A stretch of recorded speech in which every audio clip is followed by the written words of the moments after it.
मैं नाटकीय ढंग से बता रहा हूँ। अब तो बहुत हो गया बेटा, तू तो मेरा पीछा छोड़ेगा ही नहीं।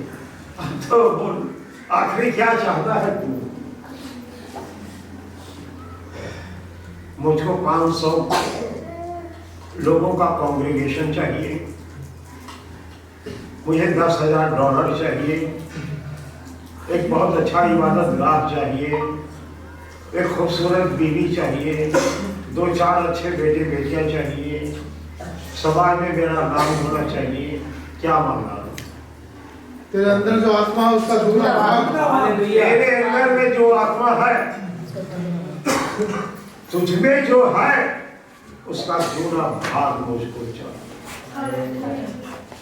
एलीशा, तू बहुत जिद्दी है, तूने ऐसी चीज मांगी है तो ये भी सुन ले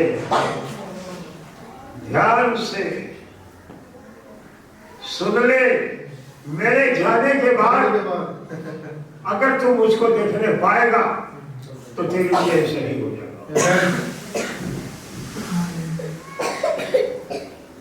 मैं कल सुबह चला जाऊंगा, तो क्या आप मुझे देख पाएंगे? नहीं देख पाएंगे। नहीं देख पाएंगे, क्योंकि मेरा एग्जिस्टेंस खत्म हो जाएगा मुझसे। अब चले जाएंगे गाड़ी पकड़ के। लेकिन एलिया कहता है कि मेरे चले जाने के बाद अगर तू देखने पाए तो तेरे लिए ऐसा ही होगा। यही बात प्रभु यीशु मसीह ने कही है। मेरे जाने के बाद सहायक आएगा। तुम मुझे देखते हो, जगत मुझे नहीं देखेगा, पर तुम मुझे देखोगे। मेरे जाने के बाद यीशु मसीह कहता है जगत मुझे नहीं देखेगा। एलिया को जगत के लोगों ने नहीं देखा, नहीं जाना। जितने नबी थे और उनके चेले थे, वो उनके पास केवल इतना ही ज्ञान था कि एलिया उठा लेने वाला है, उठाए जाने वाला है। लेकिन एलीशा बोलता है कि नहीं, तुम अपनी जगह पर करते रहो, जो करना है करते रहो। मैं तो एलिया को नहीं छोड़ूंगा, मैं इसके साथ जाऊंगा, चाहे मेरे जीवन के साथ जो भी हो। तब फाइनली एलीशा कहता है तुझमें जो दूना भाग है वो मुझे मिले। तो बोला बेटा संभव है। मेरे चले जाने के बाद, चला जाने के बाद वो उसकी दोहाई देता है, हाय इस्राएल के रथों सवारों। तब एलिया की चादर आती है और वो उसको ले करके यरदन क्रॉस करता है, दूना भाग उसको दे रहा। एलिया ने कितनी मिराकल किए, आश्चर्य कर्म।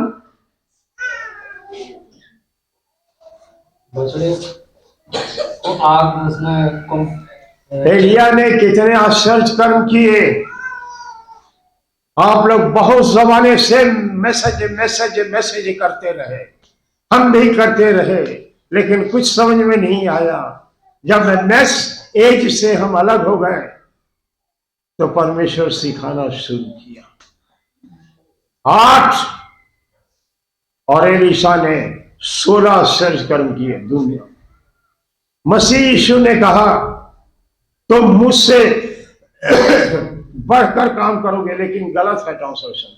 मुझसे अधिक करोगे, बढ़कर नहीं। यीशु मसीह जगत का उद्धार करता हुआ कलवरी पर अपना प्राण बलिदान किया, हम वो नहीं करने वाले हैं, और ना हमसे होगा, ना उस काम के लिए हम मुकर्रर हैं। हमें केवल उसने चुना है कि हम उसकी गवाही दें। आप समझ रहे हैं? अब समझ में आई आपको कि हमें क्या चाहिए? परमेश्वर का पवित्र आत्मा, परमेश्वर के वचन की शक्ति चाहिए। हमें एलिया की शक्ति चाहिए ताकि हम उस यरदन को क्रॉस कर सके। वक्त आ चुका है। भजन संहिता 39 का आखिरी 2-3 पद पढ़ लीजिए। तो क्या लिखा हुआ है? 39 का लास्ट पढ़ो, 2-3 पद।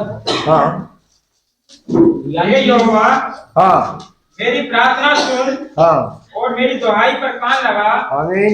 मेरा रोना सुनकर शांत ना रहे, क्योंकि मैं तेरे संग एक परदेसी यात्री के समान रहता हूँ। आमीन। बस रुक जाइए। क्योंकि मैं तेरे संग एक परदेसी यात्री के समान हूं। एलिशा एलिया के साथ परदेसी और यात्री के समान था। जो जो कदम जहां जहां एलिया के गए, एलिशा भी उसी के साथ साथ चला। दाऊद कहता है, हवा मैं तेरे संग परदेसी और यात्री हूं। कितने लोग आज समझते हैं कि आप परदेसी और यात्री हैं? कितने लोग इस बात को जानते हैं कि आज आप यहोवा के संग चल रहे हैं? हालेलुया। बहुत से लोग मैसेज के संग चल रहे हैं, बहुत से लोग किसके साथ चल रहे हैं, बहुत से लोग उसके साथ चल रहे हैं, लेकिन बाइबल कहती है, हे यहोवा मैं तेरे संग, बीवी के संग नहीं, पास्टर के संग नहीं, बिशप के संग नहीं, खेती बाड़ी के संग नहीं, दौलत के संग नहीं, हे यहोवा तेरे संग मैं परदेसी हूँ। और पढ़िए, और अपने सब पुरखाओं के समान परदेसी हूँ। और अपने सब पुरखाओं के समान, यानी कि परमेश्वर के वो लोग जिनको जगत में से उसने चुन लिया, बुलाया, उनके समान मैं परदेसी हूँ। और आगे पढ़िए। इससे पहले कि मैं यहाँ से चला जाऊं हाँ और ना रह जाऊं, मुझे बचा ले, इससे मैं प्रदीप्त जीवन प्राप्त करूं। आमीन। इससे पहले कि वो घड़ी आए, मेरे जीवन का शारीरिक जीवन का अंत हो जाए, मुझे बचा ले। आज सुबह के समय में क्या आप एलिशा के साथ चलने को तैयार हैं कि जैसे वो एलिया के साथ चला? दाऊद के समान आप तैयार हैं कि हे यहोवा तेरे संग? हमारे पर क्या भरोसा है कि हम उसके संग यात्री हैं? हम विश्वासी कहलाते हैं। अपने को विश्वासी मत कहिए, आप परमेश्वर की संतान हैं। आप उसके तुख्म से पैदा है, उसके सीड से आप पैदा है। पहला पत्रस 1:23 में लिखा है, तुम्हारा जन्म परमेश्वर के जीवित और सदा ठहरने वाले अविनाशी वचन रूपी बीज से हुआ है। तुम परमेश्वर की संतान हो। क्यों आपको ये मालूम नहीं है कि आप परमेश्वर की संतान हैं? क्यों आज आपको अपना अधिकार मालूम नहीं है? आपको टॉफी दे दिया गया है लॉलीपॉप चूसने के लिए कि बेटा ये रेवलेशन है, इसको चूसते रहो, फ्रैक्चर हो जाएगा, फ्रैक्चर हो जाएगा, कोई इलाज नहीं होगा। परमेश्वर के वचन से अलग होकर के कोई भी एक कदम आगे नहीं बढ़ सकता है। अनंत जीवन के मार्ग पर यहोशुआ कहता है, मार्ग, सच्चाई और जिंदगी मैं हूं। परमेश्वर के वचन के अलावा कोई भी चीज आपको नजात नहीं देगी, कोई मैसेज नजात नहीं देगा, कोई प्रताप सिंह का संदेश आपको नहीं बचाएगा। बचाने वाला केवल परमेश्वर और उसका जीवित वचन है। उस वचन में बने रहो। दाऊद कहता है, इससे पहले कि मेरा जीवन का अंत हो जाए, हम सभी के जीवन का अंत होने वाला है। मैं 86 साल का हो गया हूं। कभी भी मैं महाराष्ट्र में था, 2 बार मुझे हार्ट अटैक हो गया। अब ताजुब कीजिएगा, 2 बार हार्ट अटैक हो गया। मीटिंग चल रही है, मीटिंग से उठकर आ गया। मैंने कहा कि तुम लोग गीत गाते रहो, दुआ करते रहो, मेरे लिए प्रार्थना करो। फिर 1 घंटा के बाद उठकर फिर मैंने प्रचार किया। मुंबई से मुझे आज 3 बजे ट्रेन पकड़नी है। 3 बजे की, कितने बजे की? 11 बजे की शायद नहीं, हाँ 4 बजे की ट्रेन पकड़नी है राजधानी। पुणे में था, हार्ट अटैक हो गया। अनिल मेरे साथ था, बोला जल्दी हॉस्पिटल ले चलो। डॉक्टर के पास ले गया इमरजेंसी, और बता दिया कि आज उनको ट्रेन पकड़ना है राजधानी। बोला कि मैं शांत तो कर देता हूं, आगे ईश्वर के हाथ में है। 2 घंटा अपने यहां लेटा करके रखा, कई 100 रुपया का बिल बना।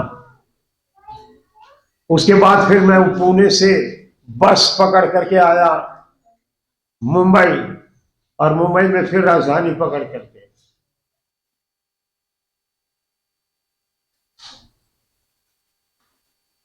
तेरे संग यहोवा मैं मुसाफिर और परदेसी। हालेलुया।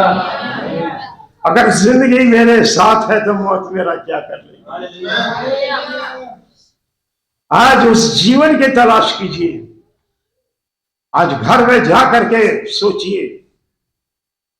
यहां से जाने के बाद हाँ मीटिंग में बहुत अच्छा बिरयानी बना, खाने में बड़ा मजा आया, मुझे मालूम है यही होगा, बड़ा टेस्टी खाना बना था। आप भूल जाइएगा कि दाऊद के समान हम परदेसी और मुसाफिर हैं। जब तक आप ये चिंता नहीं कीजिएगा कि यहोवा परमेश्वर आपके साथ है, परमेश्वर का जीवित वचन आपके साथ है, इसलिए दाऊद कहता है मुझे बचा ले। आज कितने लोग तैयार हैं जो ये कहने को तैयार हैं कि प्रभु मुझे बचा ले।